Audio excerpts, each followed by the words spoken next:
Salam damai sejahtera saudara-saudara yang terkasih, pencinta firman Tuhan. Berjumpa kembali dengan Bible Learning with Father Joseph. Hari ini saya sangat bersuka cita karena Anda mau mampir lagi ke channel YouTube Bible Learning ini. Anda sudah membiasakan diri untuk mendengarkan firman Tuhan, membaca firman Tuhan secara pribadi, merenungkannya, mendengar pengajaran-pengajaran seputar kitab suci, mencoba menghayatinya secara sungguh-sungguh, dan juga menerapkannya dalam kehidupan kita sehari-hari. Bagian itu yang tidak boleh dilupakan. Saya senang sekali di kolom komen Anda seringkali bercerita bahwa Anda menonton video Bible Learning ini sambil setir katanya. Waktu pergi dan pulang kerja Romo, di mobil yang ngapain? Ya udah nonton aja video Bible Learning. Hati-hati kalau Anda nyetir, mata tetap ke jalan, telinga boleh dengerin Bible Learning. Terima kasih untuk itu. Siapa yang sering kali nonton video Bible Learning sambil nyetir? Kemudian juga ada yang sambil masak, ada yang sambil bebenah, ada yang sambil leha-leha di tempat tidur ataupun di sofa. Saudara-saudara, intinya adalah temukan waktu terbaik Anda. Saat Anda bisa intim dengan Tuhan, saat Anda bisa mendengar itu dengan telinga dan juga dengan hati Anda. Saudara-saudara, di samping saya mau memperkenalkan tanaman saya yang lain lagi. Ini saya letakkan di kamar mandi, karena kamar mandi saya itu atasnya bolong, jadi bisa masuk sinar matahari. 3 hari yang lalu saya sedihnya luar biasa karena ada 2 tangkainya kuning tiba-tiba mati. Wah, saya sedih sekali. Waduh, bisa habis semua ini. Tetapi pagi ini saya suka cita luar biasa karena apa? Karena saya melihat ada tunas yang baru. Wah, ini calon daun yang baru ini. Mungkin 3 hari lagi akan mekar dengan sempurna. Saudara-saudara, itulah kehidupan kita. Ada kalanya kita harus kehilangan. Ada kalanya kita harus melepas. Entah barang, entah harta, entah relasi, orang-orang terkasih. Tetapi hidup selalu berjalan. Kita selalu memiliki daya hidup. Allah selalu mengirimkan yang baru dalam kehidupan kita. Nah, maka dari itu, dalam pekerjaan, dalam pelayanan, dalam hidup, dalam relasi, belajarlah hal-hal yang baru. Ketemu orang-orang baru, hobi-hobi yang baru, relasi-relasi yang baru, keterampilan-keterampilan baru. Hanya dengan demikian kita akan tetap terus hidup dan berkembang. Saudara-saudara, apakah Anda tahu buku pelajaran yang paling mahal di dunia ini? Yaitu hidup itu sendiri. Karena di dalam hidup kita bisa banyak belajar banyak hal. Bagaimana menghadapi orang-orang yang nyinyir, bagaimana menghadapi orang yang memuji-muji kita, bagaimana harus melewati masa-masa berat, dan pada akhirnya dalam hidup mengajarkan kita bagaimana kita mengandalkan Tuhan sebagai pertolongan kita yang paling utama. Keren bukan? Saudara-saudaraku terkasih, dalam video kali ini saya akan mengangkat tema seputar malaikat. Apakah Anda tahu bahwa malaikat dalam bahasa Ibrani itu namanya malak?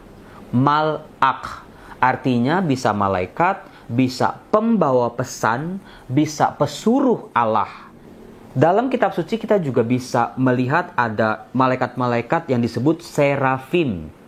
Ada malaikat yang disebut keruvim, yaitu malaikat-malaikat dengan tugas-tugas tertentu. Ada begitu banyak pemikiran, entah filsafat, teologi, yang mencoba untuk menggali misteri dari malaikat ini. Makhluk surgawi yang ada di hadapan Allah, jumlahnya tidak terbilang banyaknya. Mereka memuji-muji Allah di hadapan tahta Allah yang maha tinggi. Tetapi dalam Alkitab juga kita bisa melihat ada malaikat-malaikat yang membelot dari Allah.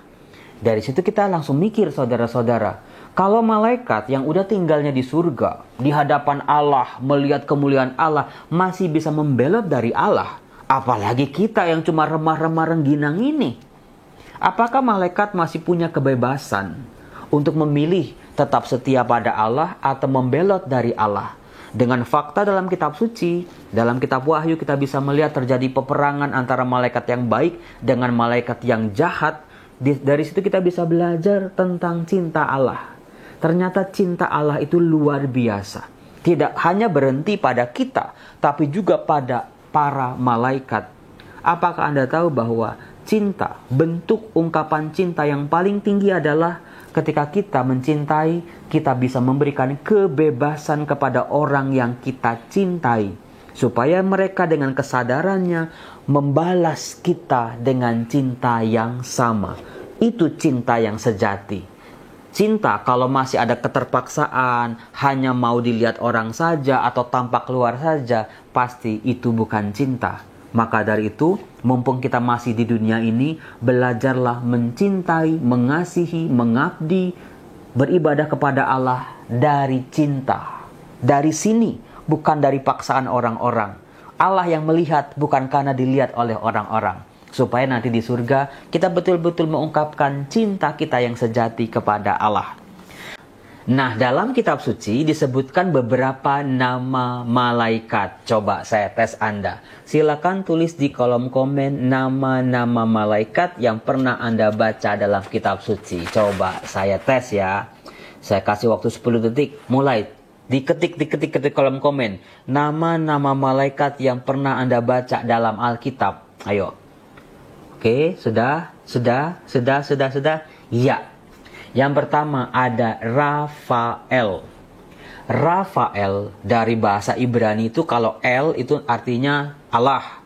Rafa artinya mengurapi atau mengobati atau menyembuhkan. Maka Rafael adalah Allah yang menyembuhkan. Kisah Rafael bisa kita temukan dalam kitab Tobit, di mana malaikat Rafael muncul untuk membebaskan Sarah, istri Tobia, dari pengaruh roh jahat. Di situ Rafael menyembuhkan Sarah sehingga Sarah bisa menikah dengan Tobia. Dan Tobia dan Sarah pun bisa selamat. Dari sini kita bisa melihat bahwa kemunculan Rafael erat kaitannya dengan kuasa Allah yang menyembuhkan umat manusia.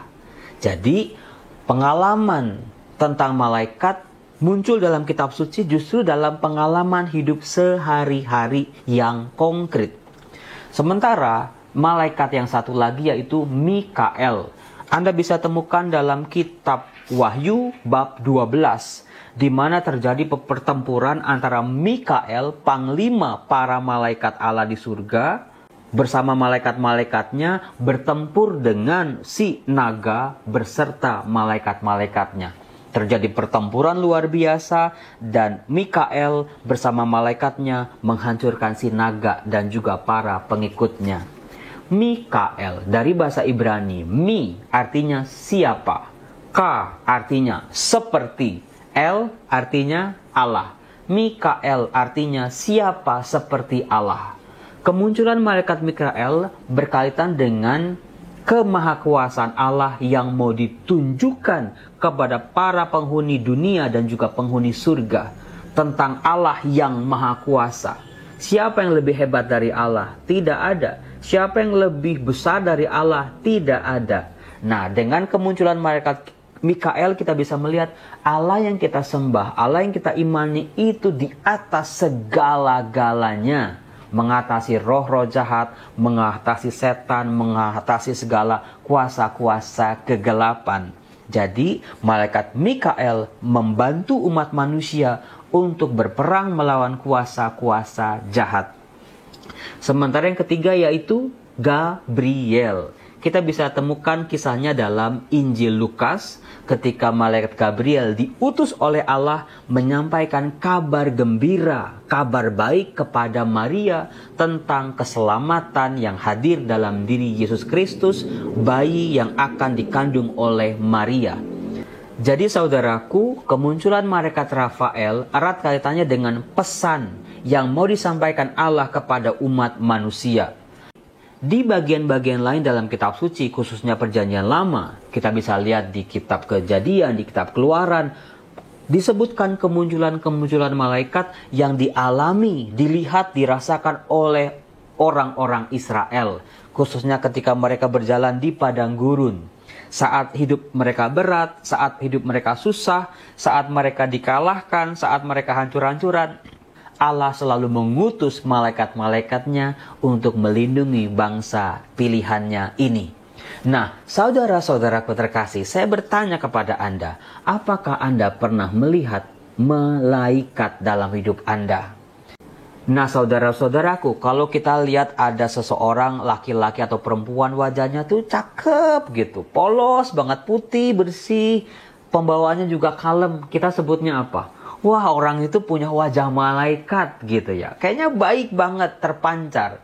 Tetapi saudara-saudaraku, yang namanya malaikat dalam diri kita itu lebih terpancar pada kualitas hidup yang kita pancarkan sebagai murid-murid Yesus. Silakan Anda ambil cermin yang besar atau foto Anda pandangi wajah Anda. Anda lihat mata Anda. Apakah terpancar kualitas malaikat dalam diri Anda? Atau pandangi juga orang-orang di sekitar Anda. Ada suami, istri, anak-anak, orang tua. Ketika kita melihat diri kita dengan kualitas yang kita hidupi, kita lihat orang lain dengan kualitas-kualitas hidup mereka, apakah yang kita lihat? Kita lihat setan atau kita lihat malaikat, saudara-saudaraku yang terkasih? Hati-hati ketika orang memandang Anda tuh, waduh udah kayak setan Romo. Galak, cerewet, judes, pelit, dan lain sebagainya. Kalau kualitas-kualitas itu yang kita hidupi, ya orang lihat kita sebagai setan. Atau kita lihat orang lain sebagai setan. Tapi saudara-saudara, kita masih punya rahmat dari Tuhan untuk memancarkan kualitas malaikat dalam diri kita. Saya akan membantu Anda kualitas malaikat yang seperti apa yang bisa Anda pancarkan.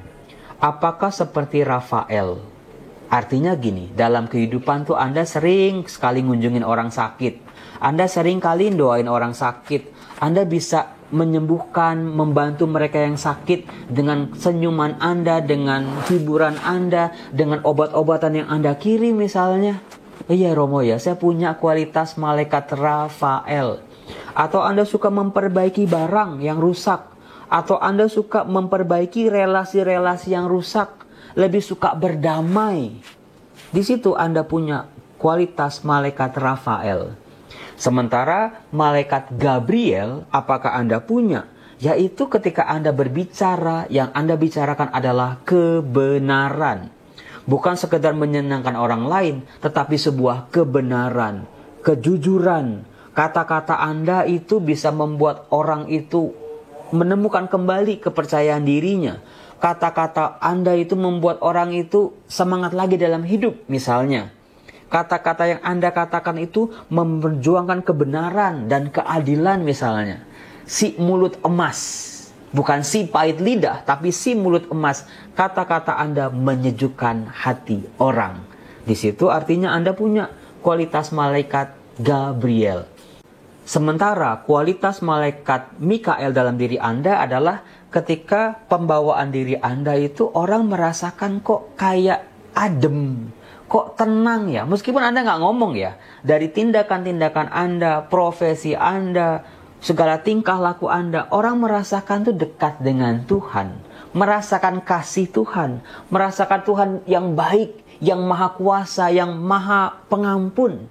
Anda bisa melakukan itu. Jadi silakan Anda renungkan 1 menit mungkin kualitas-kualitas dalam diri Anda. Silakan tulis di kolom komen Anda punya kualitas malaikat yang mana. Mikael, Gabriel, atau Rafael. Semoga kita bisa menampilkan kualitas-kualitas malaikat dalam diri kita. Saat ini manusia, dunia butuh kehadiran malaikat-malaikat yang diutus oleh Allah. Dan kitalah agen-agen Allah itu sendiri. Salam damai sejahtera, Tuhan Yesus memberkati.